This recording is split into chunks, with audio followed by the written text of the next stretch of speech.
All right, everybody. I'm going to do a quick review session looking at um, resistors and circuits. So what we got is we got an ideal battery connected to 4 resistors and the capacitors. The values of each are shown. I'm going to read them out just in case it's blurry. So 84 volts total, 4 ohms, 4 ohms, and then 8 ohms is for R3, and then another 4 ohms. So we got 4 ohms.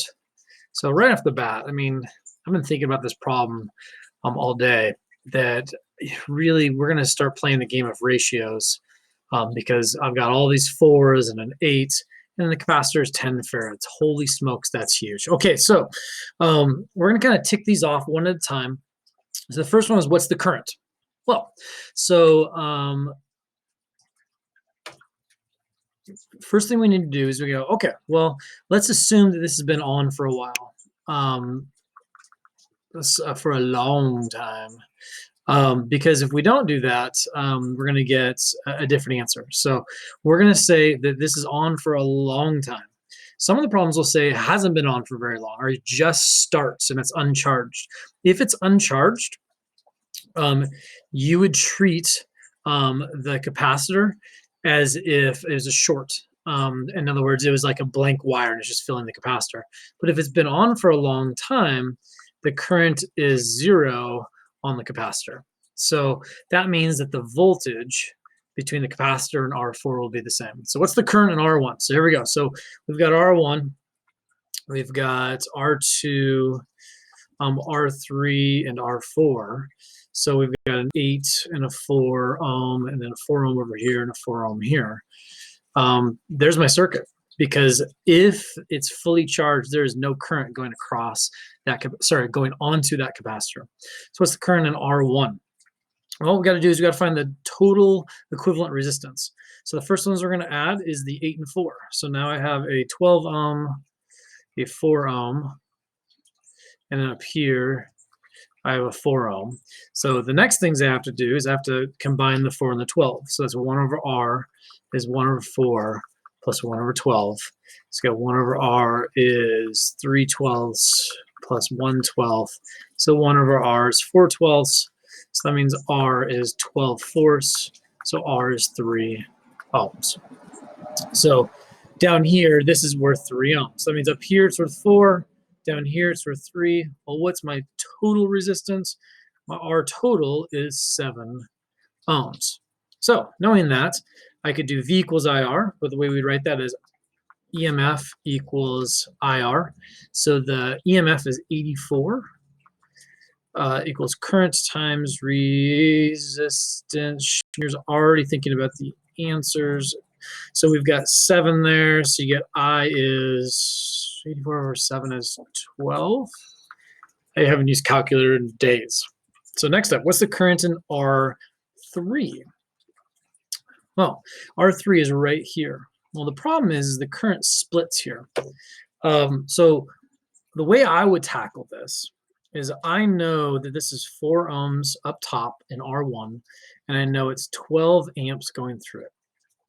So that means that is 48 volts is its potential difference. So in other words, it's drop.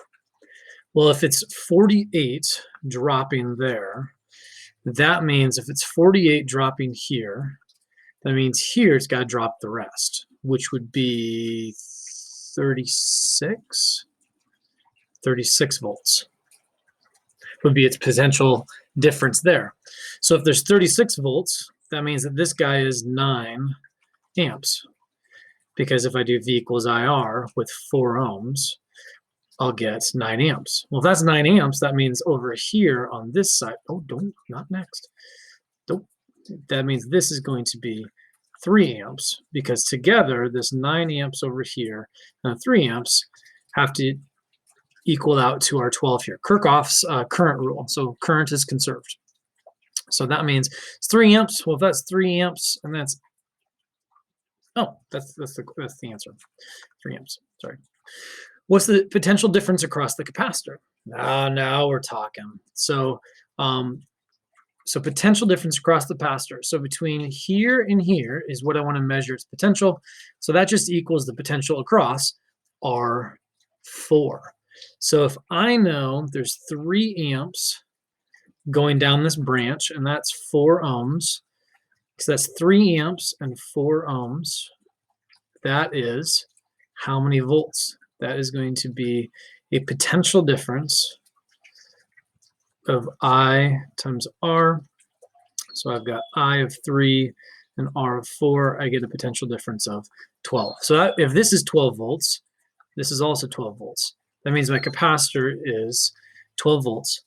So now we get to the good stuff. Here we go. Stay out of that bird behind me. What is the energy stored in the capacitor? Well, energy is 1/2 QV, but I don't know what Q is, so that's no good. So I'm going to do 1/2 CV squared. So 1/2 of C. What's my V? 12 squares. That's 144 times 5, 720. All right. Okay, we've gotten through the fun stuff. And then there's always E.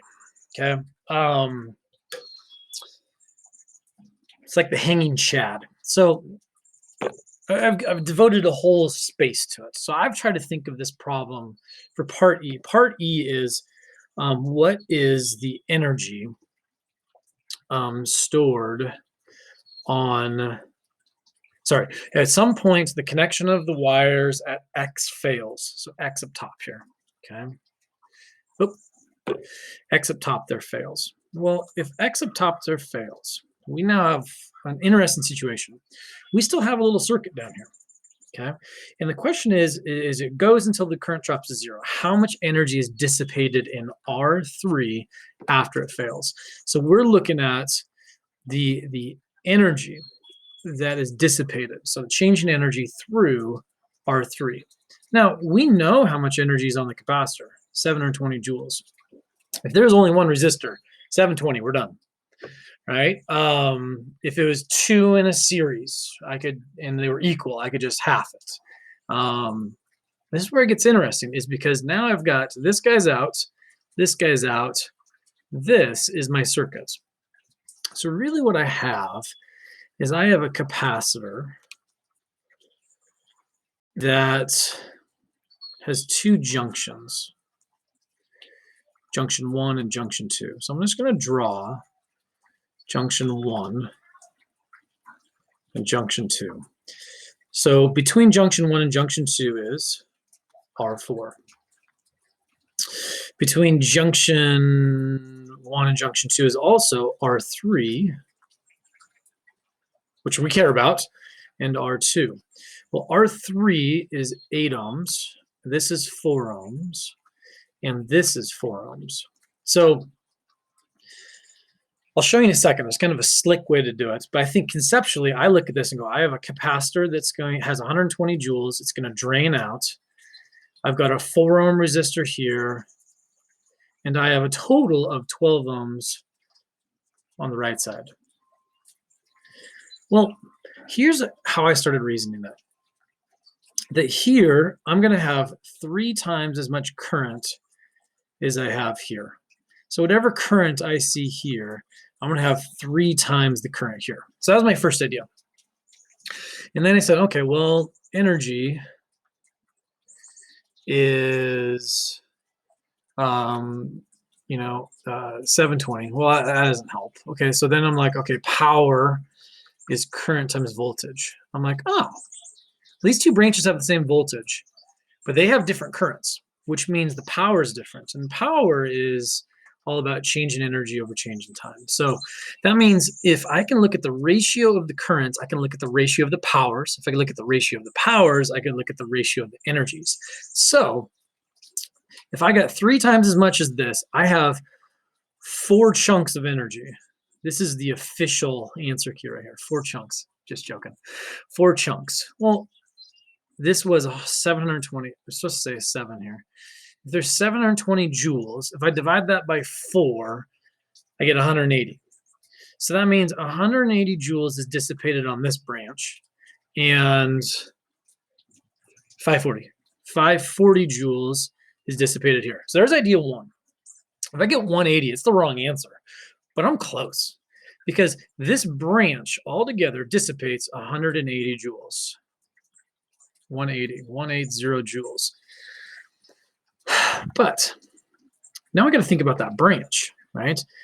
If the 180 joules is dissipated on the branch that's R2 and R3, and this is 8 ohms, this is R3, and this is R2, which is 4 ohms. Well, since power is IV, these have the same current as each other, okay? But let's think about their voltage. The potential difference. Let me start saying things correctly today.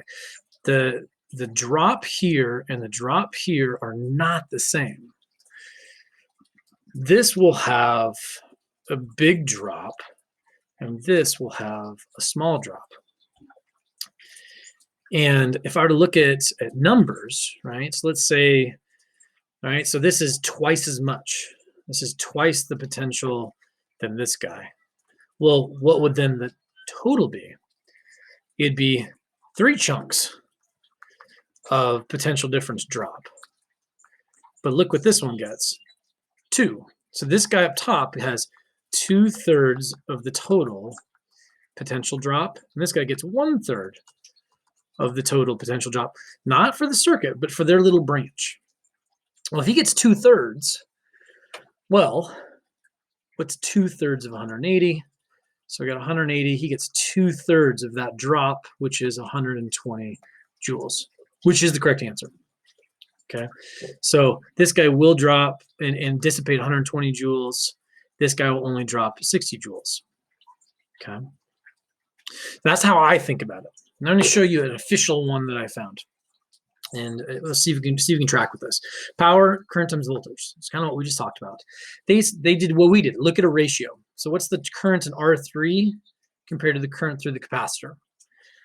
Because it splits, right? So we have, right? You have this little piece here. Well, the current splits. Some goes to R4, some's on the capacitor, so it splits. And then take a ratio of the potentials. Okay. So now we've got, so if I look at the ratio of the currents, so R4 divided by the rest of them, I get 1/4. And that's what we said. Remember how we said that? We said that the current will be 1 of the total 4. Okay.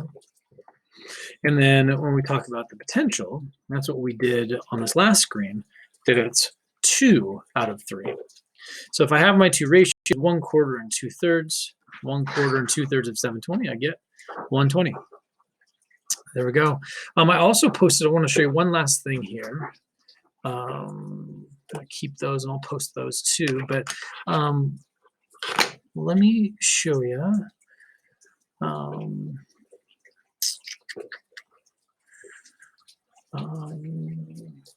Yeah, how about we just stop?